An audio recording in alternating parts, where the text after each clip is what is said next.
Should I drop my third? Should I drive my third? Should I do that hybrid thing that Zane is talking about? In this video, we're going to go through every single third shot option based on the different spots on the court.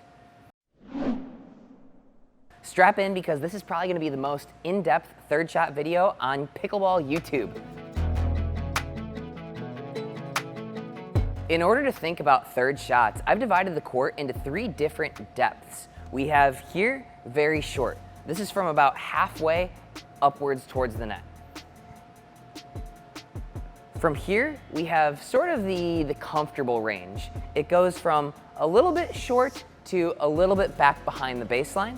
And then finally, we have the deep range. This is somewhere between 3 and 4 feet behind the baseline where you're pretty far back when you're hitting that third shot.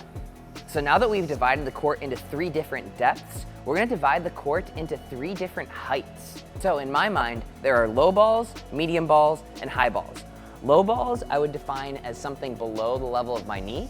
Medium would be somewhere between the knee and maybe the belly button. And a high ball would be somewhere above the belly button. And this is based on where I can be making contact with that ball. So we have 3 different depths, short, medium, and deep. And we have 3 different heights, low, medium, and high. And from those 9 different positions, we're gonna break down your third shot options.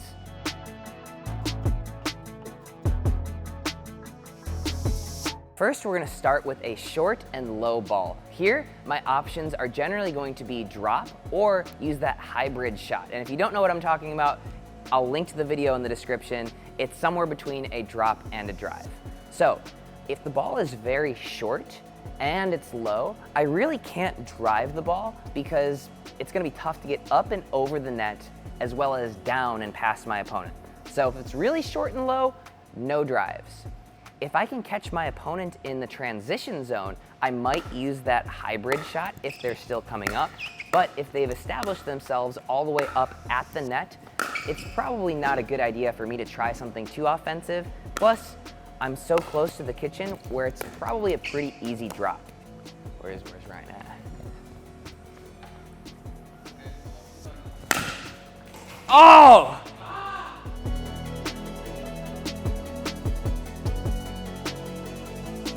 Next, if the ball is short and at a medium height, we have a couple different options. We can be very aggressive with this shot.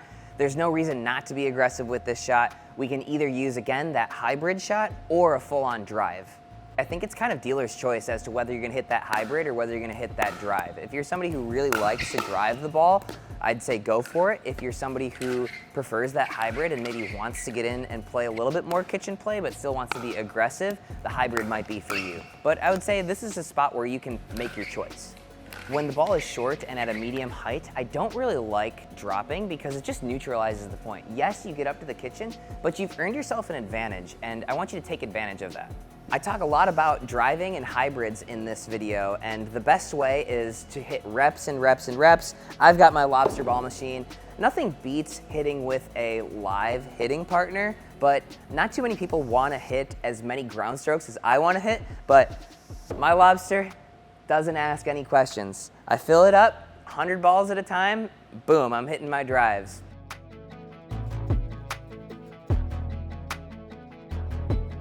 The next one is gonna be a short ball that's also high. This is exactly what you want from your serve, and the only thing that we're gonna do on this is drive it. Really, you're at such an advantage at this point that you wanna capitalize on it. I'm gonna take this drive generally at the person who is closest to me or in front of me.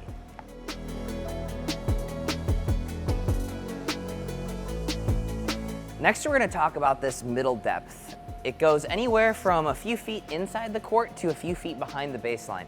This is the area that we hit most of our third shots, and it has the most options. We'll start with medium depth and below the knees. So when I have a medium ball that's also low, I have a couple of different options. I can use the hybrid if my opponent is off of the line. That's pretty much an option whenever your opponent is struggling to get all the way up to the kitchen. But let's say they have gotten up to the kitchen. If I've got a medium depth, low ball, what I'm generally gonna do is hit a drive, but not an aggressive drive.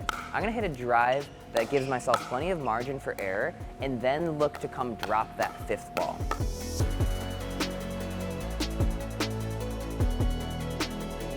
So at medium depth and medium height, again, I have some options. I'm going to potentially hit a more aggressive drive and try and crash in behind it from this height. But if I'm somebody that doesn't have a phenomenal drive, again, I still have the option from here to drop and follow it in.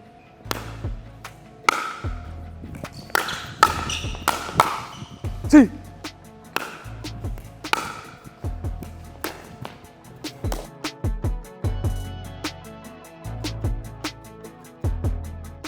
So the next situation is a medium depth ball where I'm making contact high, probably around the chest or so, and I'm most of the time going to drive this.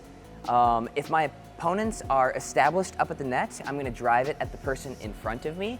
If one of my opponents is struggling to get all the way up to the net, I might go at them. But medium depth and high ball, I'm generally going for my full out drive.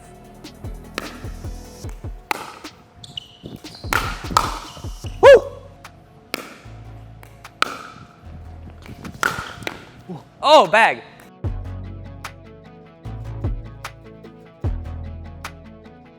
So the last situation is where our opponent has hit a really good deep return. And if somehow they've hit a good shot that's pushed you back behind the court and it's still below the level of your knees, what I'm generally gonna do, again, is go for that third shot drive, a non-aggressive drive, and then hope to work my way back into the point with a fifth shot drop. When I'm this far back, it's so difficult to execute a perfect drop, and even if I do, it's gonna take me so long to get all the way up to the kitchen. So I'm not even rewarded if I do hit a good third shot drop from this position, which is why I'm gonna try and neutralize that good return with my drive and then work my way in afterwards. So if my opponents have hit a good deep return and it's in that medium height, I'm gonna do the same thing. When I'm this far back behind the baseline, I'm just generally not gonna be hitting drops. And then finally, if I'm far back behind the baseline and somebody has hit the ball high, I'm probably gonna drive it. Again, I don't know how much sense it makes to be dropping a ball from all the way up here. Once again, we're not really trying to win the point with this drive, but rather neutralize the depth of their shot and then work to come in on that fifth ball. I would say I'm probably driving a good 50% of my third shots, hitting that hybrid maybe 25%, and dropping 25% at most on those third shots. But everybody is a little bit different. Even at the pro level, you'll see Ben Johns dropping far more often than I do. This isn't necessarily a definitive guide. This is a definitive guide to what I'm thinking about on these different shots. I hope that it can help you at least think about some of the things that are going through my mind and adjust for your skill set. If you want to learn how to hit hybrid drives like me, check out the video down below.